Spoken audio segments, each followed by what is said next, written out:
Estamos iniciando um novo quadro no canal Alimentando Corações, chamado Gente que Transforma. Nós estamos conhecendo experiências de pessoas que dedicam a sua vida pela causa do próximo, pela causa comunitária. Vamos visitar a casa dessas pessoas, conhecer a comunidade, os trabalhos que elas desenvolvem, porque são pessoas que desde a sua juventude, desde a sua infância, acompanham ou a mãe ou alguém que tornou-se referência para elas. E é interessante a gente saber também a realidade das comunidades e como essas pessoas contribuem para superar muitas vezes as dificuldades. Venha conosco conhecer as experiências de gente que transforma.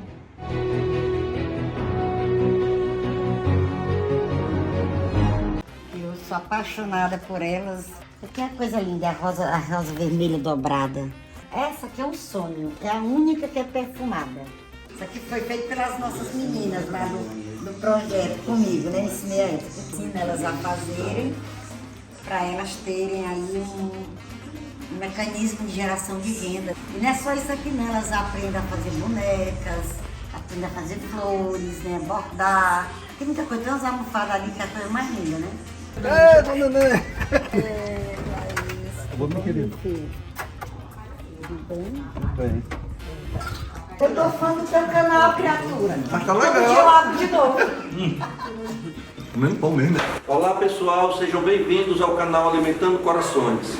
Estamos hoje inaugurando mais um quadro que tenho o prazer hoje de convidar aqui a Dona Nenê para ser a primeira participante desse quadro. Nosso quadro, Gente que Transforma. E a Dona Nenê é daquelas pessoas que transformam a vida das pessoas para melhor. E vi aqui no Vila Velha, no Quintino Cunha, no Jardim Guanabara, se tem uma pessoa que tem referência nessas comunidades é a Dona Nenê. Dona Nenê eu conheço ainda garoto, quando morava aqui no bairro e estudava no colégio cujo irmão dela era proprietário.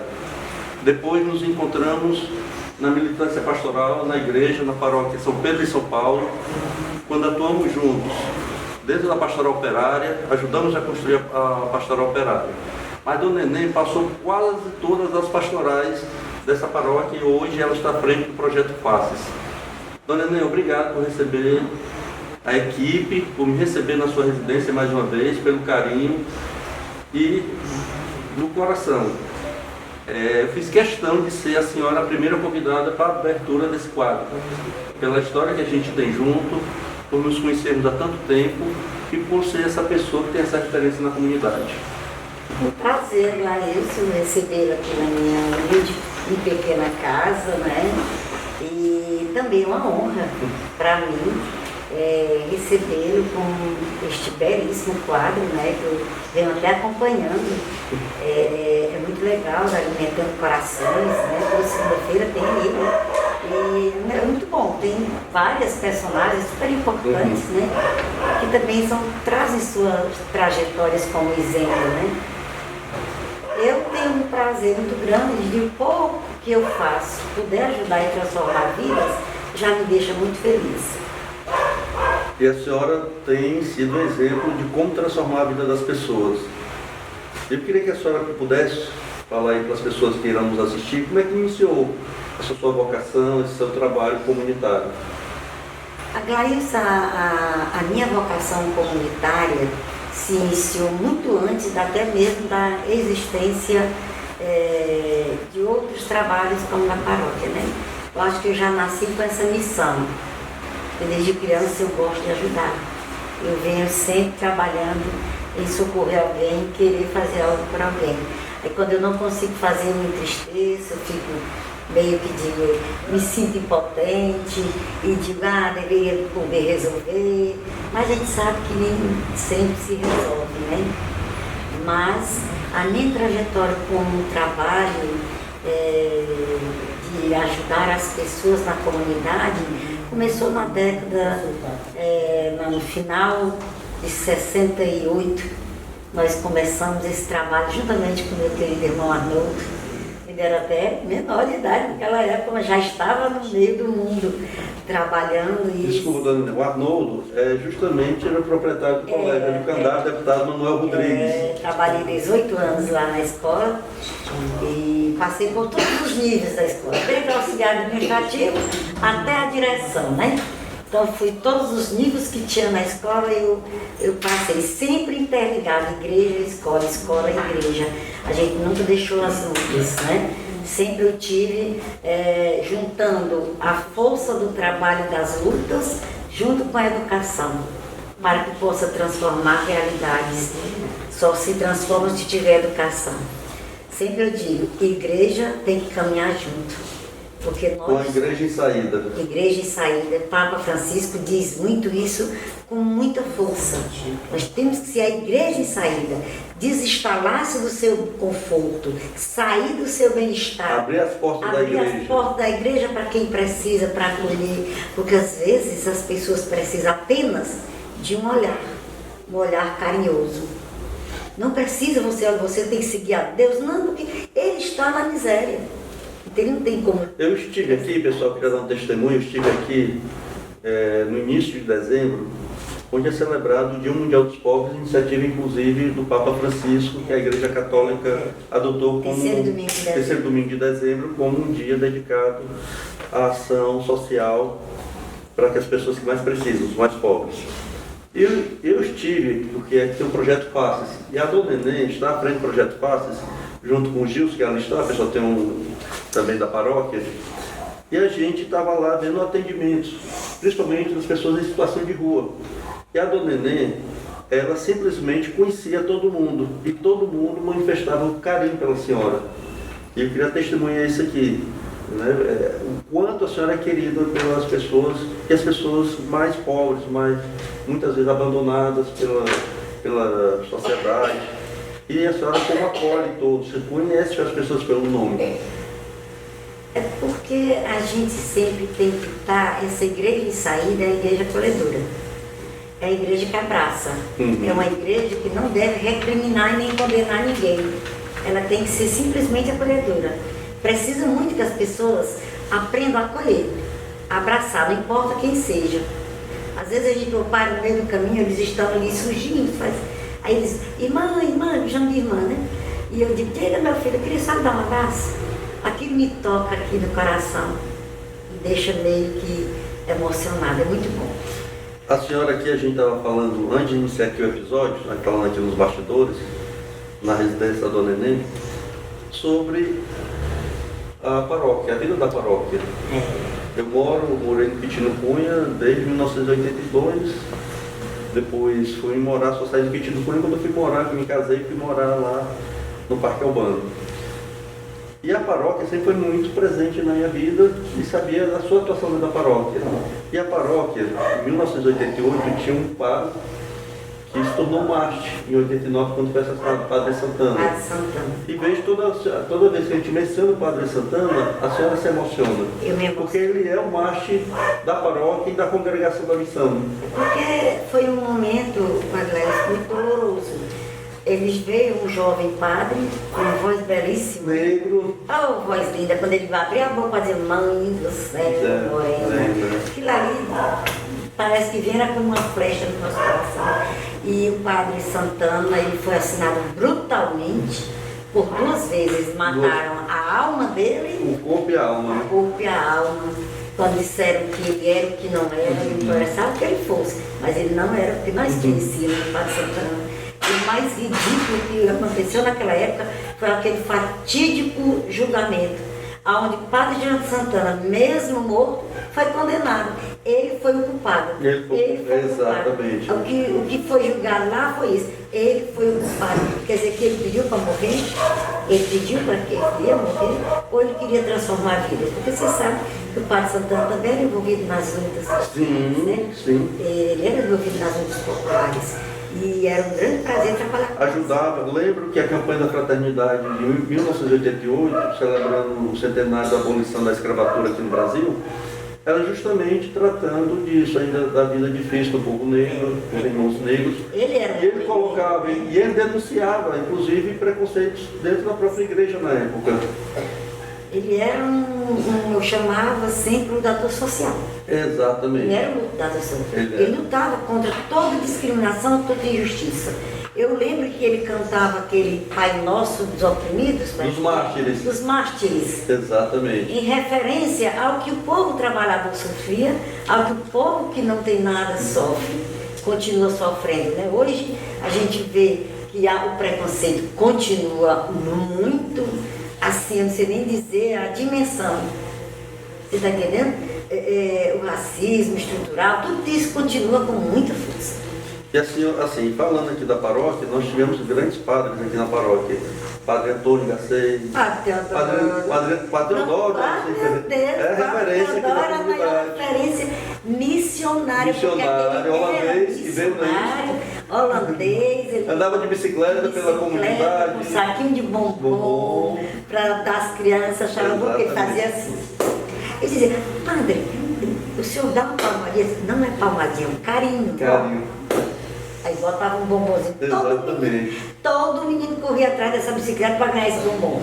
E pedia a bênção do padre. Pedia a bênção do padre. Eu fiz isso. Você fez isso? Fiz isso. Muito lindo. Eu morava justamente, que hoje o nome da rua é Padre Teodoro, eu morava na época ali, antigamente era o Walt Disney. Aí morava ali na vila. E o Padre Teodoro, que a igreja ficava muito próximo de onde da vila que eu morava, corria para poder passar na bicicleta e eu corria. Padre, benção, padre, benção, padre. As crianças eram dos padres que eram muito amados pelas crianças, né? Então engraçado, as pessoas diziam, mas o Padre Teodoro era muito sério, mas ele era carinhoso com as crianças. Ele tinha um prazer, ele podia estar mais ocupado possível, terminava uma missa de primeira comunhão cansado. Ele não ia embora, ele ia pegar todas as crianças, abençoar uma a uma. Sabe o que eu fazia, dona Nenê? Ainda corria, porque tinha um altarzinho na igreja. Eu ficava assistindo a missa ali, sentado na degrau, perto do padre. E falando padre, mas tem outros padres, o padre Antônio Garcês, por exemplo, fazia a missa. Padre Antônio fazia a missa do Dia da Consciência Negra, sempre tinha a missa do negro. Padre Geraldo, para mim, foi um grande também, ele também um lutador. Geraldito é história, né? É história viva, né? Exatamente. Ele é um homem estudioso. E hoje, a senhora desenvolve um trabalho à frente do Passos, que é um projeto social, de parceria com a paróquia. Eu queria que a senhora pudesse falar um pouco do Passos. Aglaício, eu inclusive faço agora, já tenho nova direção, né? A Isabel, maravilhosa, estou na cozinha e estou auxiliando como sempre, né? E a nova equipe é uma equipe muito boa. Mas a senhora foi fundadora junto com outras pessoas? Sim, totalmente, né? E aí, o FAS tem 10 anos, a fazenda agora em fevereiro, viu? 10 anos de existência. Nesses 10 anos, eu estava até dizendo para os meninos, muita coisa já foi feita dentro do FAS. Principalmente do que se refere ao resgate da cidadania. Eu acho que isso aí é um papel fundamental do FAS. As pessoas dentro do FAS descobrem-se, eles se descobrem como ser humano. Eles se descobrem como mulher que tem direitos, que tem deveres, mas que tem a capacidade de mudar sua própria história. Sempre eu digo para elas, vocês são capazes. Vocês são capazes. Porque tem muita história linda. Tem uma história da Tânia, uma mãe de muitos filhos, e ela não conseguia aprender nada nos cursos. A gente botava curso disso, curso daquilo, quando foi um dia nós fizemos um curso de corte e costura. Ela se descobriu. Quando terminou ali o curso, ela fez ela e os 2 filhos dela, coisa mais linda. Eu amo aquele povo.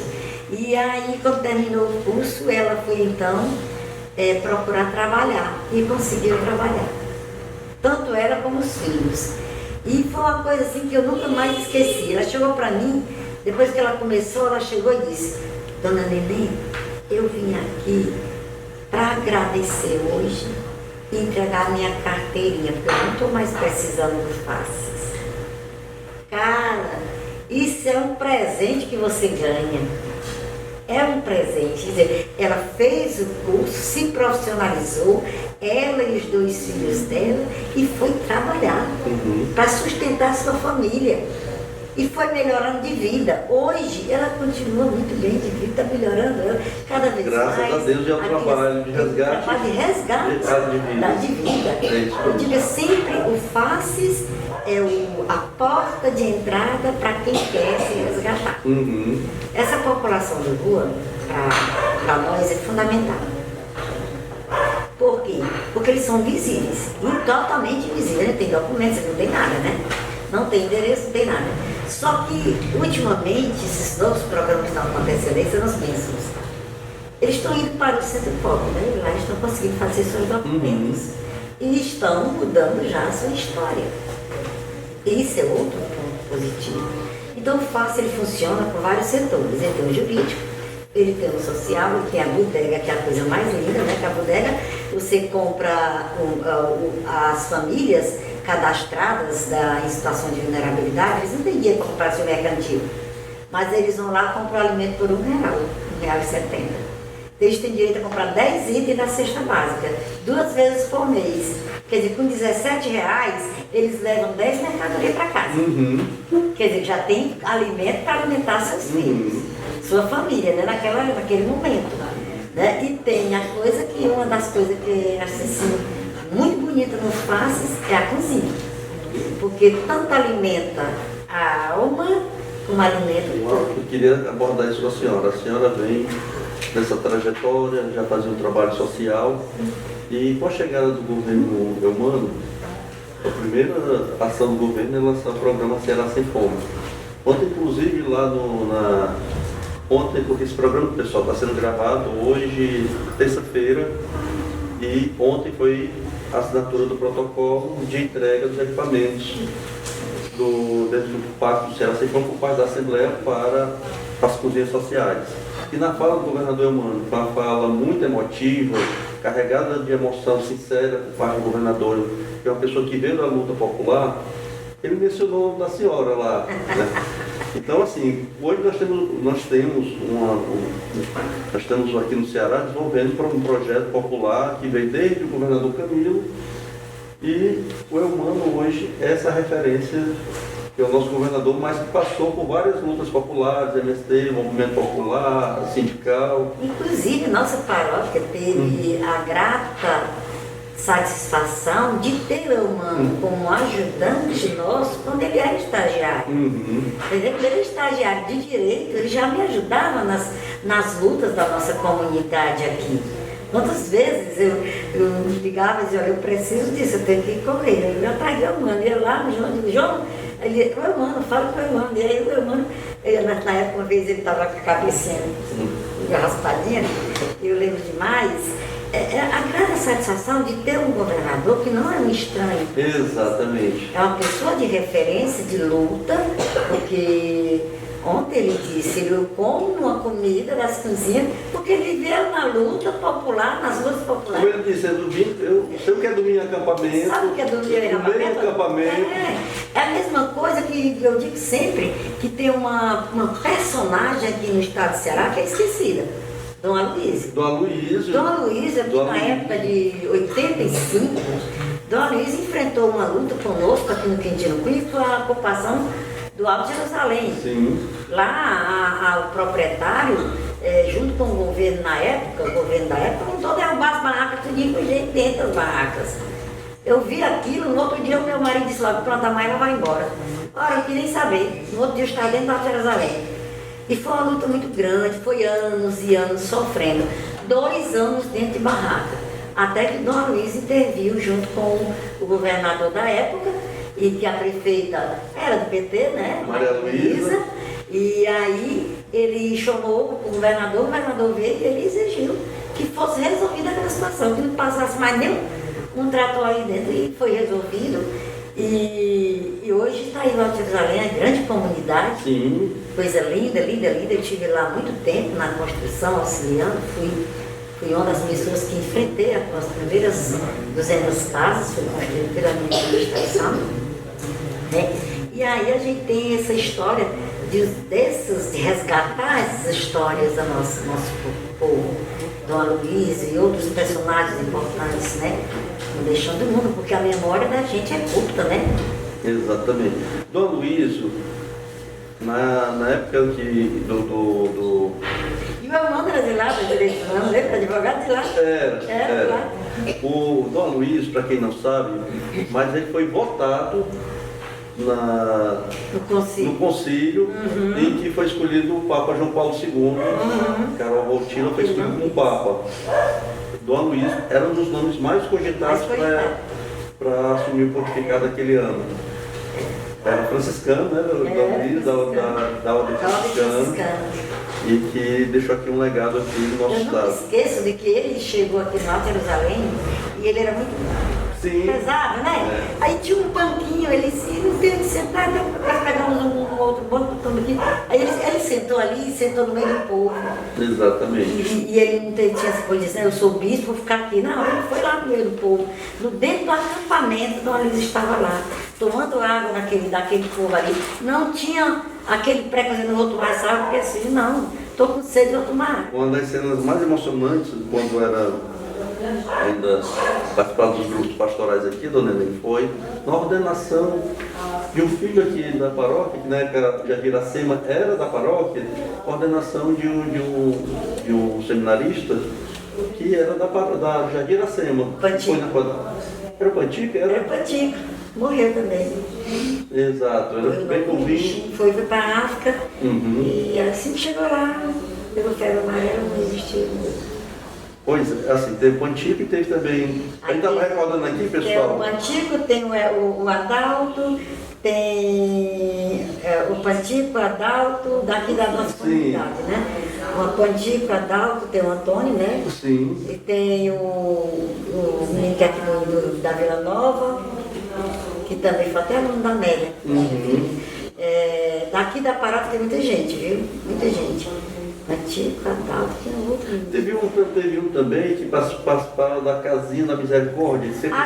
Glailson, meu amor, aquilo ali é uma preciosidade. Exatamente. É uma preciosidade. Com a tia Rosário lá. Tia Rosário. Exatamente. Que ele sempre celebrava lá Ele é na casinha da Misericórdia. Um personagem. Então, assim. Do doente do Fortaleza. Saudável, né? Somos saudáveis. Quem vive triste é o amigo Moisés, que está do outro lado da câmera, pessoal, que torce o outro time. Olha ali outro leonino. Ah, tá certo. Viu? O Moisés está cercado de leonino aqui, viu, Moisés? Está feito, viu? Dois, ó.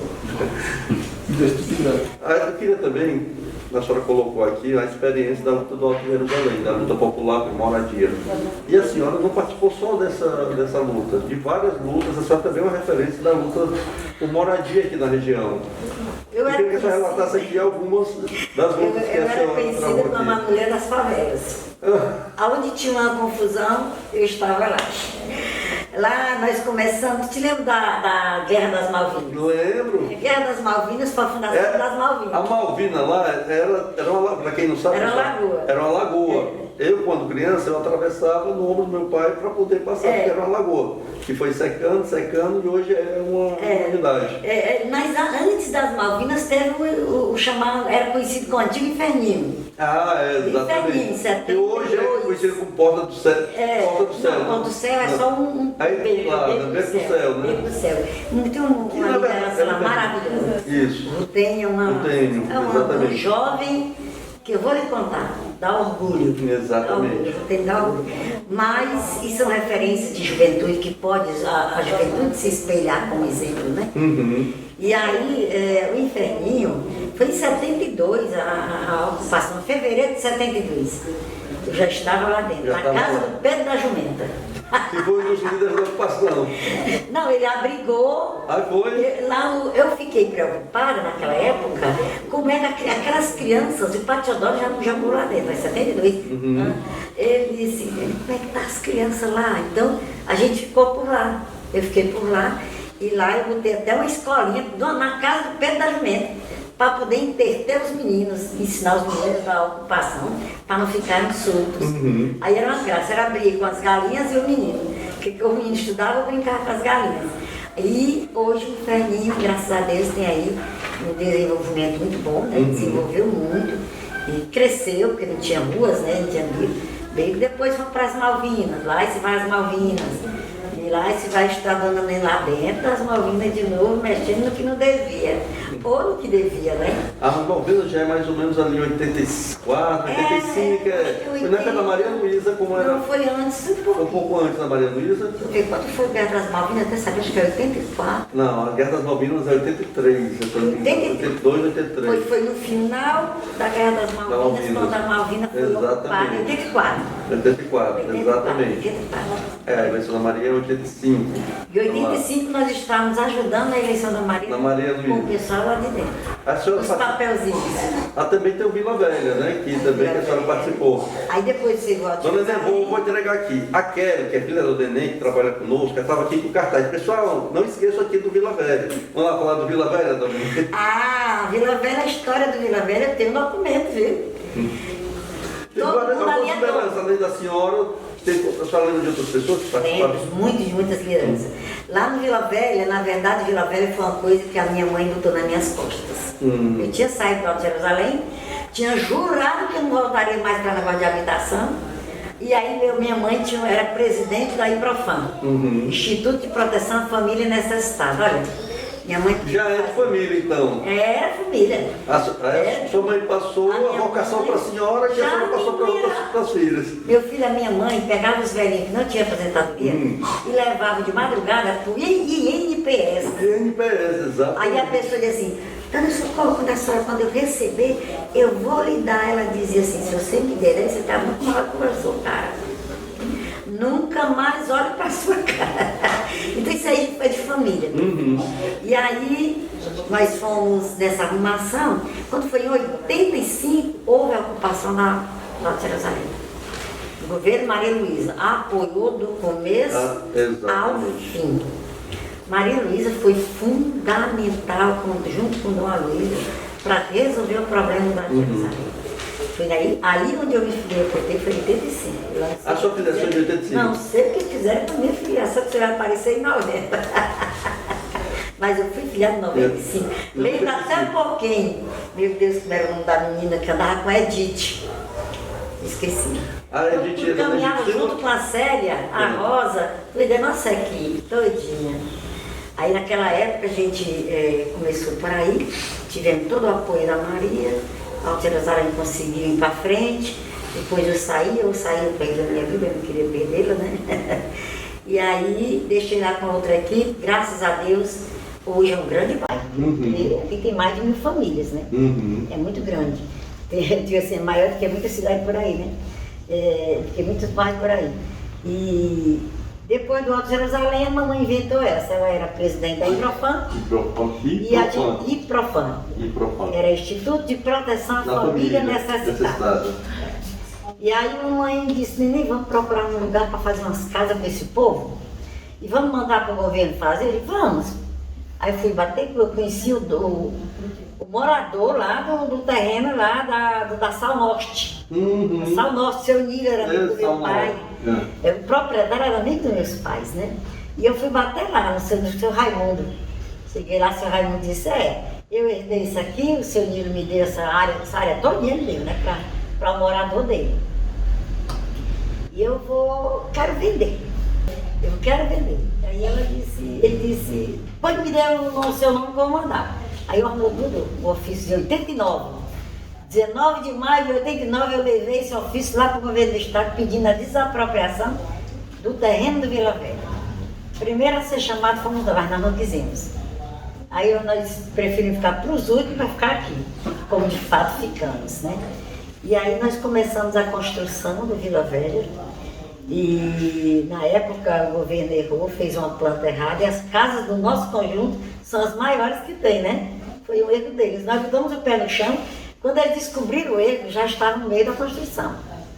Aí lá na Coab, na São João, ele disse que tinha que desistir, tirar todas as construções já iniciadas, estava ainda no início, porque aquele tamanho daquelas casas eram para vender, não eram as casas do mutirão.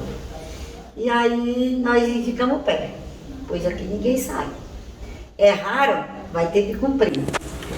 E brigamos, todo mundo aceitou no início. Quando eu levantei a voz que não aceitaria, que o erro tinha sido do governo, que o governo tinha que cumprir com quem começou, Aí a negra tudinho também vieram junto.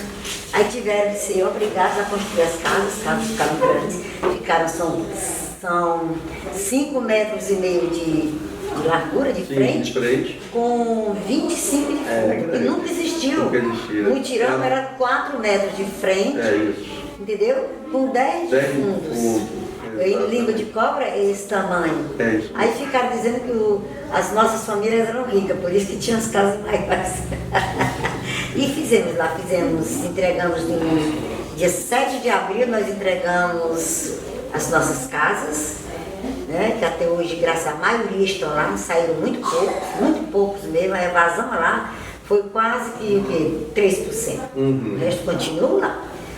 Ele é muito gratificante isso quando uma pessoa diz, olha, eu recebi a casa da sua mão e ainda continuo morando na casa depois de 30 anos. É muito gratificante, né? A mesma coisa aconteceu com o menino do Alto Além, quando ele chegou, me encontrou no campo do Flamiguinho, ele disse, olha, eu sou da Nenê, eu digo, sou. A senhora se lembra de mim? Não, eu digo, não. Pois há quase 40 a senhora me entregou uma casa para minha mãe morar e eu era bem pequenininho, ainda estou lá hoje, ai que presente. Isso é presente. E o Vila Velha, lá, isso foi muito bom porque a gente... Vila Velha é 92, né? 99, nós conseguimos, no Vila Velha... Mas assim, a construção mesmo sim, 92 até 2000 terminou exatamente. Mas começou em 92, exatamente. Vila Velha 4 terminou em 2000. E foi todo regime de mutirão? Foi todo, entre aspas. Até o língua de cobra era regime mutirão mesmo. Sim. Onde as pessoas sofriam 24 horas para construir. Nós já pegamos uma fase melhor. Nós ganhamos a construção por uma construtora. Com engenheiros, com técnicos, o Estado e tudo. Mas com a participação da família. Tudo com participação. As famílias ajudavam na serventia, tudo, nas cozinhas. A coisa mais linda era o cozinhar. Eu sou louca por cozinha, tu sabe disso. O cozinhar que era bonita, porque a gente fazia o fogo no chão, botava a lenha, um caldeirão lá, enchia de feijão com ossada e deixa esse povo trabalhar e comer. E a vigilância era com as famílias. Cada família tinha um dia para vigiar. A obra todinha para não deixar ninguém roubar nada. Né? E graças a Deus foi um sucesso. E lá nós construímos várias lideranças. E uma delas, aliás, várias delas. Tem a Ilha, que foi a minha eterna tesoureira. A Alceni, que é uma filha. E outras lideranças, tem a Regiane, que é uma pessoa muito boa, tem a Marlene, tem a Edileide, tem a Renata. Bom, se a gente for falar, é melhor não falar, porque tem muita liderança ali dentro, né? Exatamente. Para não deixar ninguém com ciúme, é melhor não falar. Não falar. Mas assim, passando pela luta popular, a senhora falou aqui da luta por habitação, e hoje a senhora também está responsável pela cozinha social da paróquia. Na cozinha social do FACES. E que é um programa do governo do Estado, que nós já falamos. É isso que eu queria que a senhora comentasse. A sua experiência hoje à frente da cozinha social do FACES. Durante muitos e muitos governos, nós passamos por muitas mudanças. Mas quando eu desistiu de ser deputado com mandato seguro, né?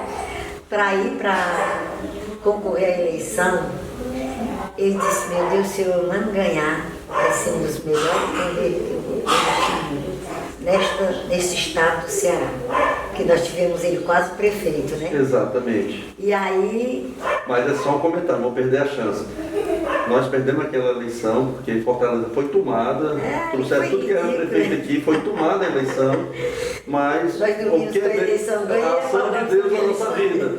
Depois nós ganhamos a eleição do primeiro turno para governo do estado do Ceará, contra o mesmo candidato que tinha nos derrotado daquela forma. E também, né, com a grata satisfação de agradecer a força do Camilo, né? Exato. Porque o Camilo não desistiu de dizer, vai ser o Eumano, e botou o pé no chão e conseguiu fazer com que a campanha se avançasse e fosse o sucesso que foi.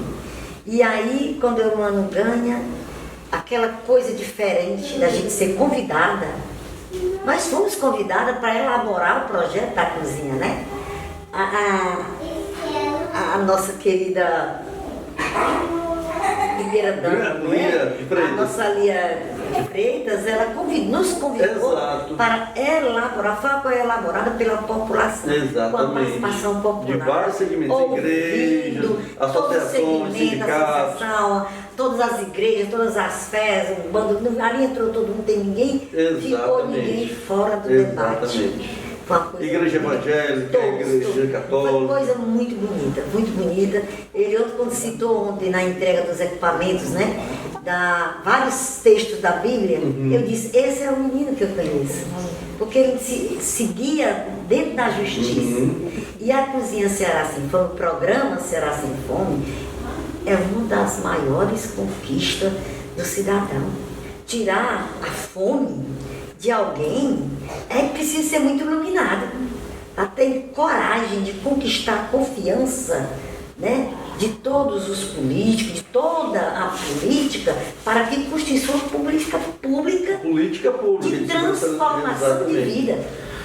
Transformação de vida. E aí, como ele disse ontem, nós estamos dando comida às pessoas, mas queremos que as pessoas daqui a pouco possam ter capacitação profissional para entrar no mercado de trabalho, ganhar seu dinheiro, ou seu empreendedor e começar a ter sua própria renda. Então, uma coisa começar a ser casada com a outra. Não, o que isso o programa Ceará Sem Fome está construindo é uma verdadeira transformação social. Exatamente. Porque ele não só quer alimentar, não é esmola, ele não está dando esmola. Exatamente. Ele está tirando primeiro as pessoas do momento de dificuldades para logo em seguida poder desenvolver. A senhora falou tudo, não é esmola, é política pública. É política pública. Dar alimento às pessoas é política pública. Exatamente. É o retorno dos nossos impostos voltando para o povo, transformando a vida do povo. Se você tira a pessoa da miséria, logo ela está trabalhando. Então você já melhorou economicamente. Quando você tira uma pessoa do estado de miséria, está entendendo? Você melhora a situação econômica daquele povo, aquele povo vão trabalhar, vai gerar renda, vai crescer a economia, vai consumir, vai produzir mais, vai produzir, torna uma rede de Exatamente. Se as pessoas bem pensassem, quem critica, que me desculpe, quem critica o programa, tem que ser as críticas, e é bom a crítica, a gente aprende com as críticas. Exatamente. Mas o programa tem essa função. Agora mesmo, vamos começar no dia 22 agora, um curso profissionalizante que é ligado ao Ceará Sem Fome já, a Cozinha Social. Nós vamos receber agora, quinta-feira, dia 22, um curso de confeiteiros e confeiteiras. Muito bem. Como a população, qual é a população? Da cozinha. Elas estão comendo todo dia aquela quentinha, leva para dentro de casa. Outro meu mano falou uma coisa interessante, que uma das minhas falaram, hoje eu como com o meu pessoal, todo mundo junto também, né? Eu levo 5 quentinhas, é incrível, ela diz assim, é incrível, Dani. A Patrícia é uma coisa linda, ela tem uma família grande, ela tem direito a 5 quentinhas, né? Só que lá tem mais, tem 7, 8, e ela divide tudo e todo mundo come. A multiplicação dos pães. E todo mundo come e ela diz, essa quentinha não é pequena, porque dá para todo mundo lá em casa. Exatamente. Eu mando ontem, lá no ato de entrega dos equipamentos, da assinatura do protocolo, ele mencionou várias passagens da Bíblia, né? Inclusive a Santa Ceia. A Santa Ceia. E agora nós estamos citando aqui a multiplicação dos pães, né? Esse exemplo. E ele deu um dado importante, são 100 mil pessoas beneficiadas diariamente com o programa do Ceará Sem Fome, em todo o estado do Ceará. Das 100 mil, pessoal, 30 mil pessoas são crianças, são 30 mil crianças beneficiadas diariamente. Ou seja, o pai e a mãe, que não tem o sustento, e seu filho passava fome, e o Estado garante, isso aí já fez com que a gente festejasse ter ganho o governo do Estado, não tivesse nas mãos de um governo comprometido com a luta popular. A senhora mencionou aqui o ministro Camilo também. O Camilo foi o grande mentor, a pessoa que pegou eu mando de semana, você será o meu candidato. E semana passada, o presidente Lula mencionou a liderança do ministro Camilo. Repetindo o presidente Lula, Camilo é hoje a maior liderança política do Nordeste. E, inclusive, ele entra entre os presidenciáveis, quando Lula for passar o bastão. Para nós cearenses é um orgulho ter uma pessoa como o Camilo, que também tem uma sensibilidade social muito grande.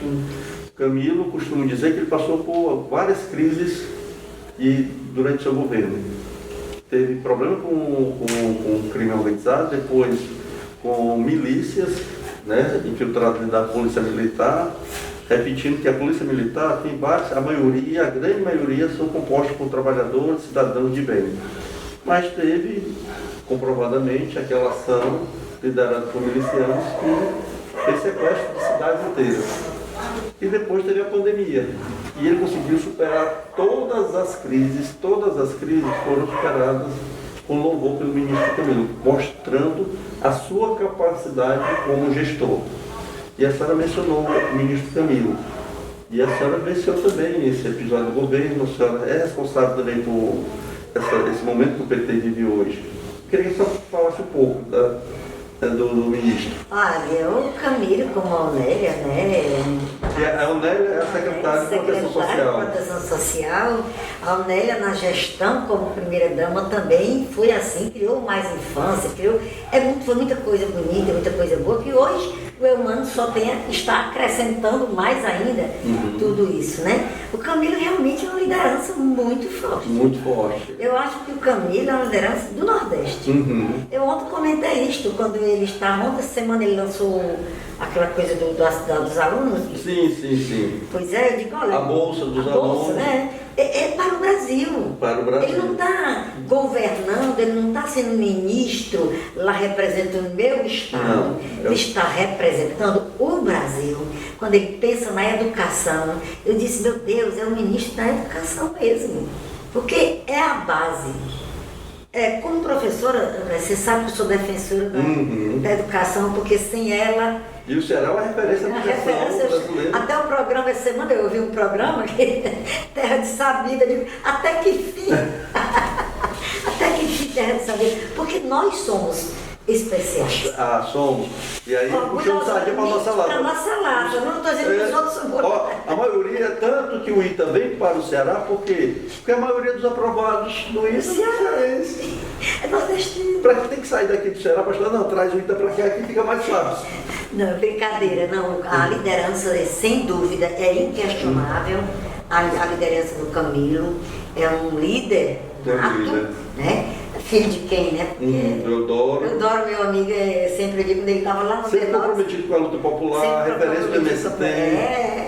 E assim, é história. Nós estamos reconstruindo um Brasil que foi quebrado, né? E que a gente hoje está levando. Deixa eu dar um testemunho da Dona Nenê. A Dona Nenê, ela não é uma liderança só aqui da comunidade. A Dona Nenê é uma liderança da cidade e do partido. Na época da maior perseguição que o Lula sofreu, que a Dilma, do impeachment da Dilma, nós estávamos lá nas praças, Lula livre, a Dona Nenê lá preocupada, né, com a cassação da presidenta Dilma, com a prisão do Lula, e a Dona Nenê resistiu. E quando nós tivemos a eleição vitoriosa do presidente Lula, nós estivemos aqui reunidos na sua casa, falando não só da importância, mas na questão vital da vitória do Lula, porque o que estava em jogo ali era a própria democracia brasileira. Porque se Bolsonaro, e Deus nos livrou dele, tivesse ganho essa eleição, hoje a democracia estava suprimida no Brasil. Que a gente estava vendo hoje uma ditadura de um grupo de pessoas que iam tomar de assalto o Estado brasileiro. E a senhora falava dessa importância e da sua preocupação. E a senhora construiu história. A Glaíce, esse golpe que a Dilma sofreu, me fez sofrer muito. Eu lembro disso. Por que me fez sofrer? Eu vi a democracia desabar. Exatamente. Eu peguei, comecei minhas lutas, ainda no final da ditadura, né? Ali em 88 eu já estava na luta, estava na coisa. E quando eu vi a Dilma, mulher, quando eu vi aquelas postagens dolorosas, gente, daí uma coisa que me magoou, me deixou ferida, me deixou machucada. Eu pensava, eu sou mãe, sou mulher, tenho 4 filhas mulheres, tenho neta mulher.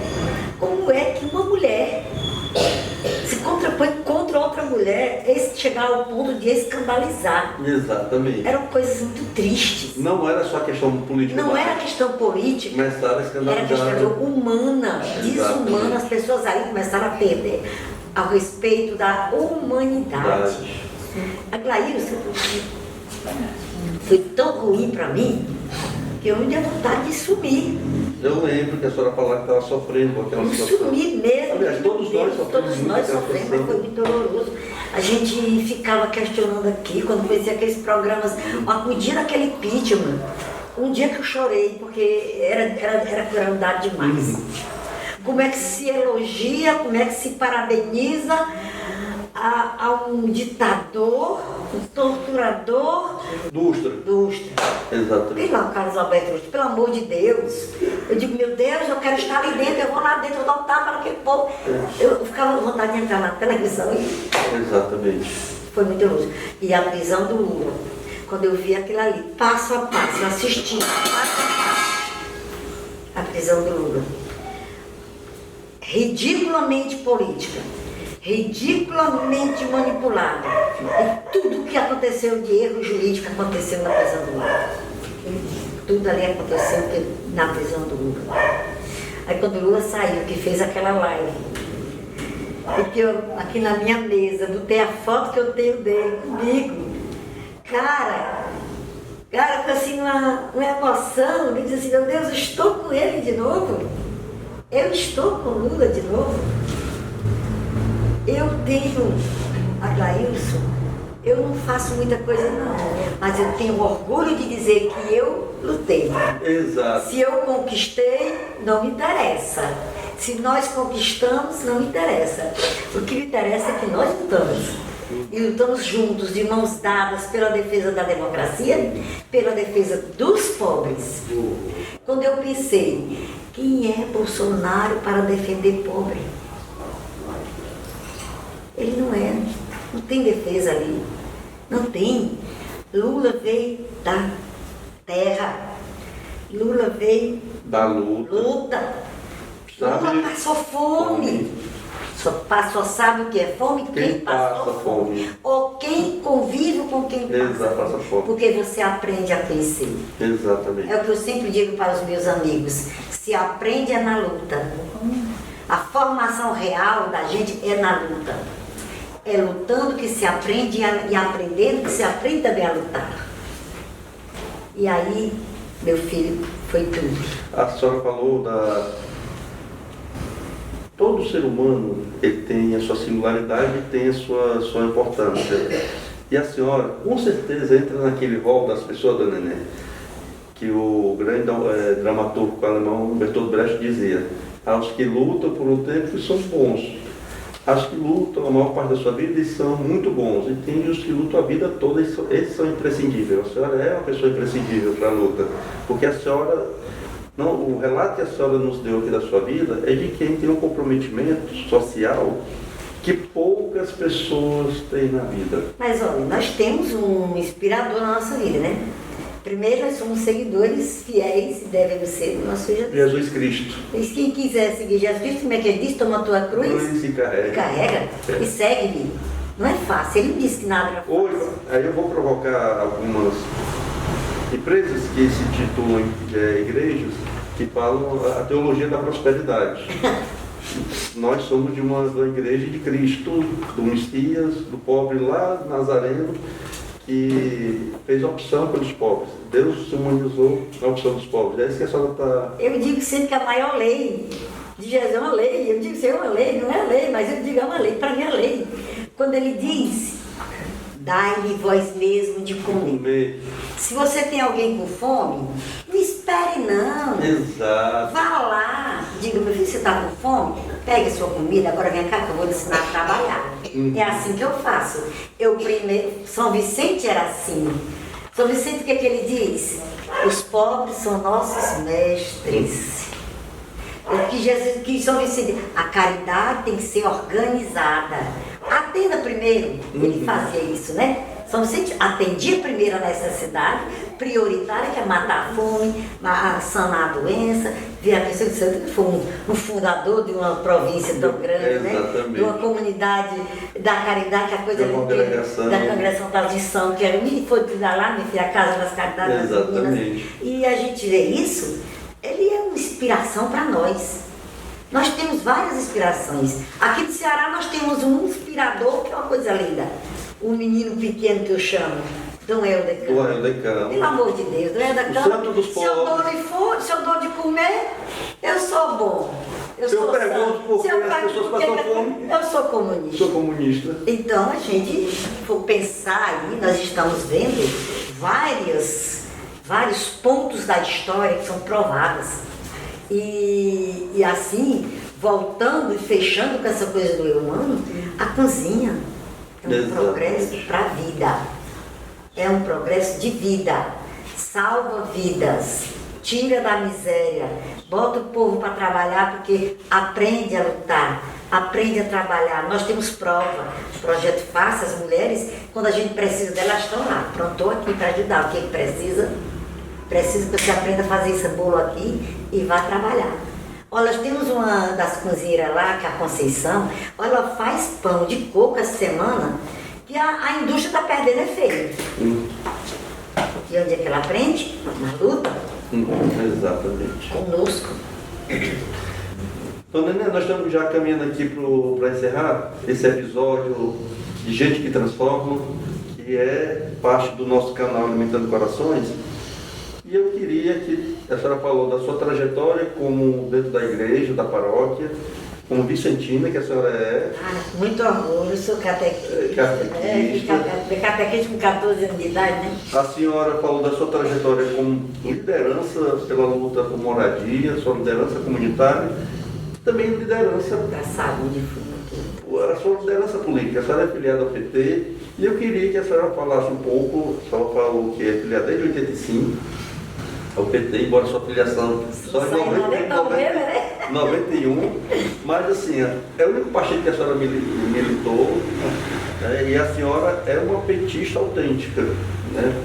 A senhora é uma petista que ama o nosso partido. E eu queria que a senhora falasse um pouco como é que a senhora vê o partido hoje e como é que a senhora, a sua trajetória também como militante. A gente sempre constrói juntos, né? O Partido dos Trabalhadores tem essa coisa boa, né? Que os debates são juntos, as coisas acontecem, a gente não pensa igual, eu penso diferente de muita gente, eu tenho minha opinião própria, porque eu sou livre, né? E vivo a democracia, né? E eu vejo o Partido dos Trabalhadores caminhando hoje um caminho muito bom. Nós temos que procurar, dentro do partido, juntar mais, não dividir muito. Porque quando a gente começa a dividir demais, fragmenta. A gente tem que ter nossas posições. Nós temos que ser, se eu não sou a favor do agraísmo, eu vou dizer, não sou a favor e tal, mas na hora de fechar, todo mundo tem que estar junto. Tem que dar as mãos. Porque sempre foi assim. Toda a vida os debates dentro do partido eu ficava esperando ver o final dos debates, no que ia dar a maioria, né? Quando eu participava mais internamente, né, tinha a possibilidade de debater também, tinha a possibilidade de expressar minhas opiniões. Continuo com a mesma liberdade, porque, como eu digo a você, sou mulher, sou livre, né? E tenho uma cabeça muito boa. Eu digo que eu não troco a minha cabeça pelas cabeças, muita cabeça de... E digo para você da seguinte forma, está se aproximando, né? Um momento de escolha, né? E os debates estão fluindo e por aí. E eu espero que o partido, dentro de Fortaleza, pense no bem do fortalezense, no bem da cidade. Não pense no bem pessoal de A, B, C, D. E em sintonia com o projeto maior que é do Estado, do país. Porque se a gente não constrói a cidade, vai quebrar também no Estado. Exato. vai mexer também. Então, é uma coisa Repercute nacionalmente. repercute nacionalmente. O que nós temos que fazer é dar as mãos. A construção é saudável, tem que ter esse debate, tem que ter o debate interno mesmo. Isso é que engrandece o nosso Exatamente. É o oxigênio nosso partido. É o oxigênio. É o que do nosso alimenta o partido. debate, É esse debate a democracia. de direitos, de direito Exato. de defesa, direito de debater, direito de colocar, mas que quando o martelo for batido pela maioria, que pelo amor de Deus pensemos na cidade. Uhum. Porque não adianta eu perder e eu ficar com raiva. Exatamente. Porque das outras vezes, quando eu mando perder, eu fiquei com muita raiva. Mas não tinha que continuar a luta. Então eu continuei a lutar. Exatamente. Se não ganhou agora, vai ganhar na próxima. A minha esperança era na próxima. Né? De que se não ganhar agora, na próxima a gente ganha. E vai para os debates construídos, debate bem feito, bem analisado, bem racional, não emocional. Porque às vezes o emocional atrapalha. Exatamente. Porque se eu for para uma discussão dessa, um debate político, de construção, de uma política de Estado, uma política de uma cidade, eu tenho que pensar na maioria. O que eu posso fazer, aquele A, B, você vai fazer pela cidade? Como é que ele consegue agregar? Uhum. Né? Então, se ela ou ele for o que vai vencer no debate, estaremos juntos no que deve é. O interesse do povo, de quem Pelo bem-estar da nossa cidade. E o interesse do nosso povo, principalmente as pessoas que mais precisam, por isso que ele está na luta. Pessoal, esse primeiro episódio foi um episódio que nos emocionou. Quero agradecer por vocês estarem nos assistindo e que irão nos assistir, possam curtir esse episódio e agradecer a Dona Neném mais uma vez, sobre as bênçãos do Senhor das Graças e nosso Senhor Jesus Cristo, Meu São que Vicente. possa continuar nos abençoando, continuar nessa luta. E, Dona Neném, muito obrigado. Muito Agradeço, eu que agradeço. Desculpem se não foi muito bom. Foi excelente. Porque eu só quero dizer uma coisa para vocês. Se eu viver o suficiente para fazer o bem, por um pouco que seja, fazer o bem ao próximo, eu já Vale a estou pena. realizada. É isso mesmo. Porque a minha missão aqui na Terra não é o meu bem-estar, não é o meu ter. Eu nunca trabalhei para mim, eu nunca trabalhei para eu crescer intelectualmente, economicamente, socialmente, não. Eu trabalho e vou trabalhar até os últimos dias da minha vida, entendeu? Dizendo que São Vicente disse, ainda podia fazer mais. Porque a vontade de fazer mais Obrigado, Neném.